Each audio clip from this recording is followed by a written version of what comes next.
It's now time for What If, covered by State Farm. So let's go back to last April, since this is the first UNC matchup, Duke matchup of the season.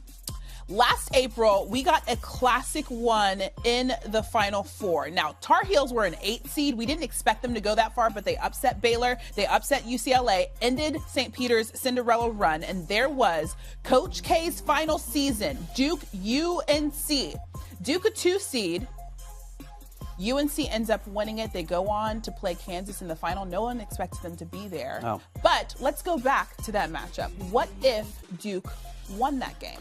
I always love these what-if questions. This one may be the hardest that we've had so far this season, for a couple of reasons. One, you look at the run that both those teams had last year, and it was fantastic. Right. I still contend that Kansas would have won regardless who they played in the championship game. But you have to remember, UNC actually led by 15 at the half. They led by as many as 16 in the game. Kansas completed that comeback in the second half. I think it was the largest comeback since 1998 in a title game. So that was incredibly impressive.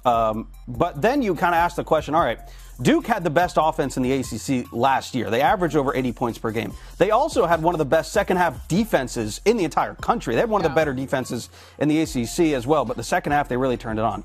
So I can see a path in which maybe you see Duke winning the game. I still think that Kansas would have won, but, you know, regardless, I think it was just an amazing run for both of those teams. Yes, it was, for sure. Caleb Love was huge in that matchup.